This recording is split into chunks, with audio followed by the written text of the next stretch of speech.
So value replace करने के बाद में आप यहाँ से निकाल सकते हैं वो स्टूडेंट जो दोनों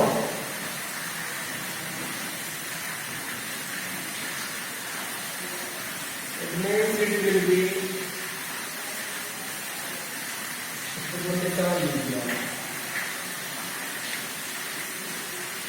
so 250 minus 227 minus 128 minus n b intersection p।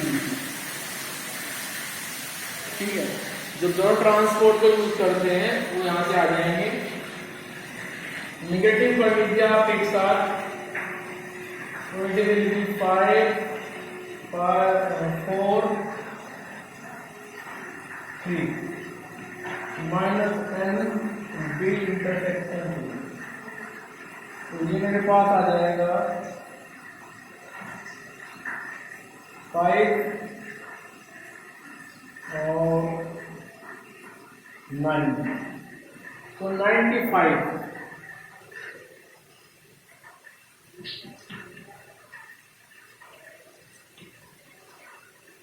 Minus से माइनस कैंसिल कर देंगे, तो यहां से आंसर आएगा number of student who use bike and transport 95। So this is answer. जल्दी कीजिए, फिर आगे चलना है।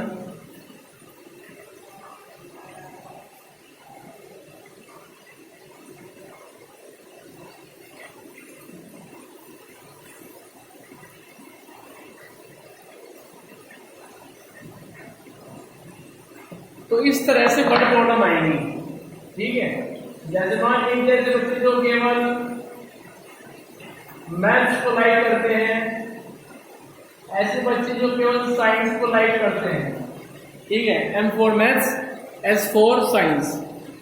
ऐसे बच्चे जो केवल मैथ्स को लाइक करते हैं वो बच्चे हमारे पास में हैं 50।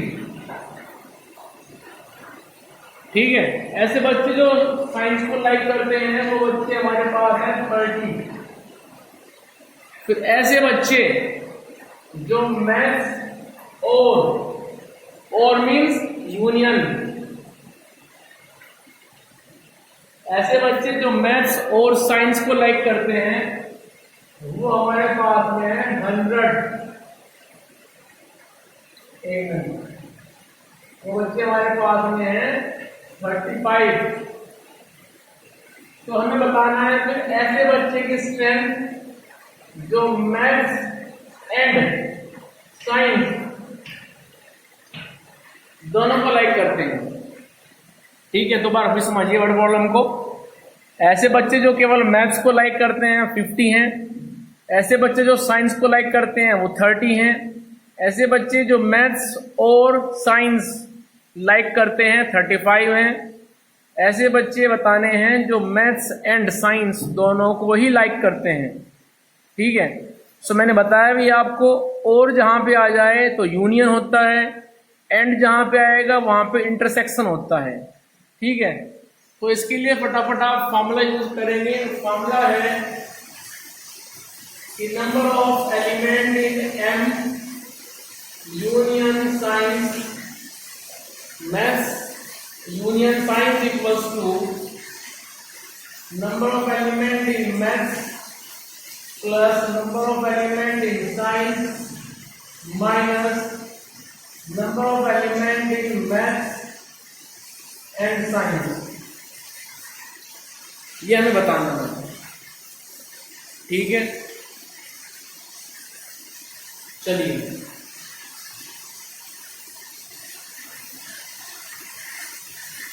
वैल्यू को रिप्लेस कीजिए।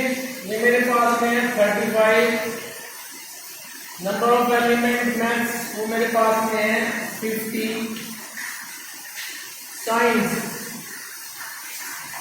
साइंस में हमारे पास में है 30। M intersection S means math intersection science को हमें निकालना है।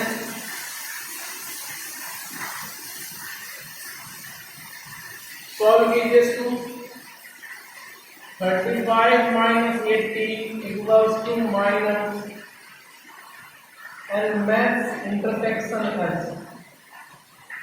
तो ये मेरे पास में आ जाएगा -45 minus M intersection S. So those that who like maths and science are 45. Number of element in M intersection S. Clear? समझ में आया? तो सबसे पहले आपको अपनी वर्ड प्रॉब्लम में ध्यान दे करके ये बात सोचनी है कि हमें क्या इंफॉर्मेशन दी जा रही है और क्या इंफॉर्मेशन हमें निकालनी है। जो इंफॉर्मेशन दी है उसको आप सिंबल से रिप्रेजेंट करें। जैसे मैंने लिया है ना प्रॉब्लम में, मैथ्स को एम से लिया है, साइंस को एस से लिया है, तो ऐसे आप उनको नेमिंग करके प्रॉब्लम में फ्रेम कर देंगे। ठीक है, चलिए जल्दी कीजिए, आगे चलना है।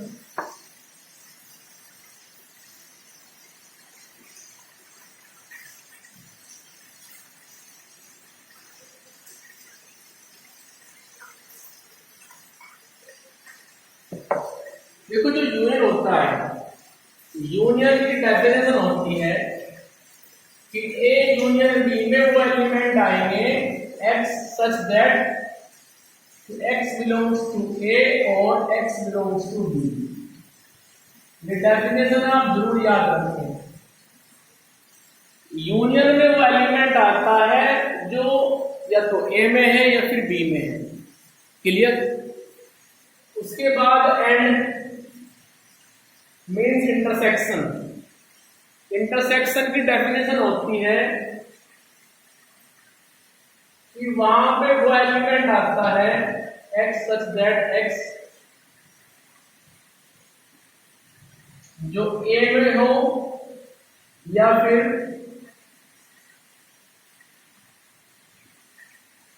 देखो इंटरसेक्शन में वो एलिमेंट आता है जो ए और बी दोनों में होता है।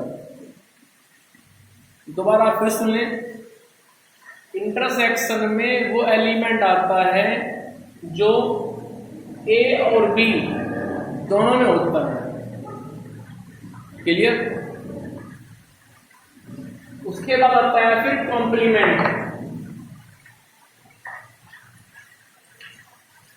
कॉम्प्लीमेंट में वो एलिमेंट आता है एक्स सच दैट जो यूनियन में होता है, sorry you means universal set, वहां पे तो होता है बट ए में नहीं होता है, क्योंकि ए डैश का मतलब क्या होता है? ए डैश का मतलब होता है यू में से आप ए को हटा दीजिए। यूनिवर्सल सेट के एलिमेंट में से आप ए के एलिमेंट हटा दीजिए, तब जाके मिलता है ए कॉम्प्लीमेंट। तो ए कॉम्प्लीमेंट में वो एलिमेंट आएगा जो यू में तो है बट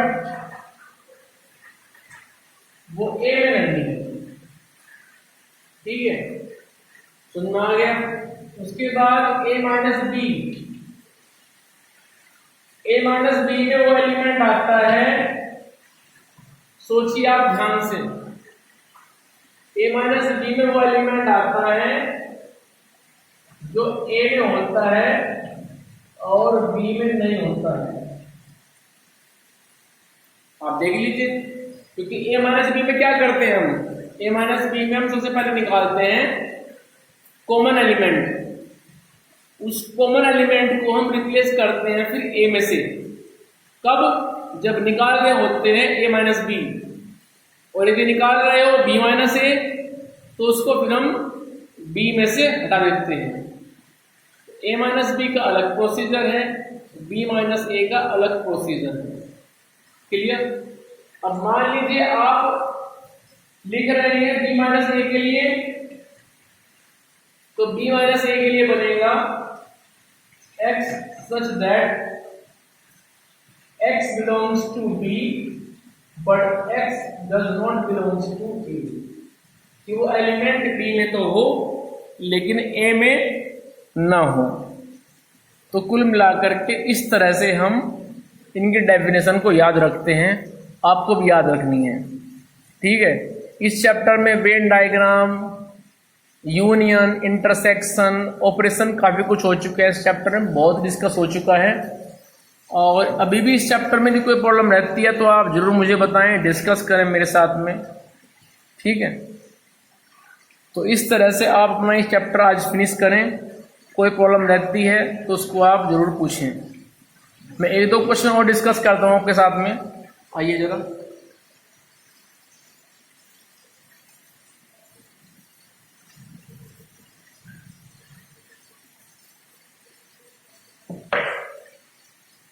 मान लीजिए मेरे पास में एक सेट ए है 1 2 4 5 7, एक सेट बी है 7 8 9 10। आपको निकालना है यूनियन।